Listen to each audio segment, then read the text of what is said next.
Economists are concerned with strategies that will help people make good choices. One strategy is to build an economic model, which is a simplified version of a complex concept or behavior expressed in the form of a graph, figure, or a diagram. One of the most basic is the circular flow model. Today, we'll define market and circular flow model. We'll describe how producers, consumers, and governments participate in markets, and we'll demonstrate how a circular flow model conveys economic relationships. Let's get started. What do a hair salon, a Target store, buying stocks on the Robinhood app, or posting something to sell on Facebook Marketplace all have in common? They are all examples of markets. A market is a meeting place or mechanism through which buyers and sellers of an economic product come together. They can take on many forms. For example, they can be a physical place, such as a farmer's market, which are used to sell agricultural products directly to consumers. Or they can be on a digital platform, such as an app or a website like Amazon, which are used to sell consumer goods. Markets may be local, regional, national, or global. They eliminate the need for any one person to be self sufficient because none of us produce all we require to satisfy our needs and wants.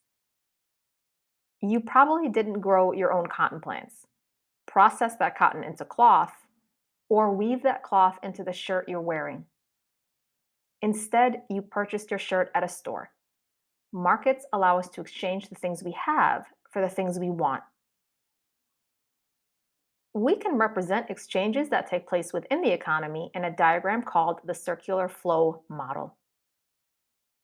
The circular flow model is a simple economic model illustrating the movement of goods and services through the economy. Here we see a simple version of this model. It depicts how households and firms or businesses exchange money, resources, and products in the marketplace. The inner ring of the diagram represents the flow of resources and products.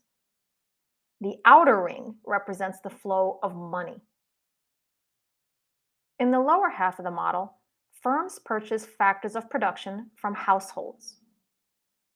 This area of exchange is called the factor market. An example of this is when firms purchase or rent land. They hire workers, paying them salaries for their labor. They also borrow money from households to purchase capital, paying households interest or profits in return. If you don't know what is meant when I say factors of production, see my previous video on the topic. Now let's turn our attention to the top half of the circular flow model. The area in which households buy the goods and services that firms produce is the product market. So when you buy food at the supermarket, you are taking part in the product market physical flow. If you follow the rings of the diagram, you will see that in the product market, households purchase the products made by firms with the money they receive from the firms in the factor market. The monetary and physical flows through the factor and product markets are truly circular. To illustrate more accurately how modern economies work, we must add government to our circular flow model. Governments enter this flow and interact with resource owners, firms, and households in a variety of ways. As you saw in the previous model, firms purchase land, labor, and capital from households in the factor market. The same is true for governments.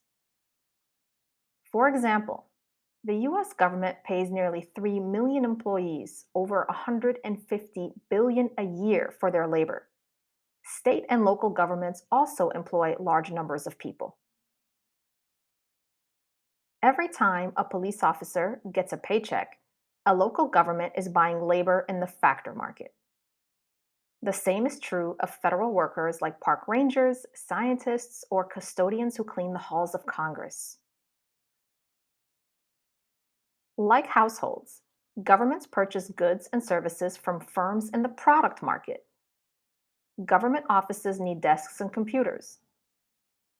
Government buys services like waste removal. The vast majority of these purchases are made from private firms. Governments also provide certain goods and services by combining the factor resources they have purchased. The federal, state, and local governments, for example, have used concrete, steel, and other products to build nearly 4 million miles of roads across our country. Governments provide fire protection, education, and healthcare services as well. They collect taxes from both households and businesses. It transfers some of this money to businesses and individuals for a variety of reasons, such as providing funds to save failing industry or making payments to disabled workers. In recent years, the US government has paid out over $1 trillion in Social Security and Medicare benefits annually. Where do you fit into the circular flow model? Let me know in the comments below. This is Missoura. Thank you for learning with me today.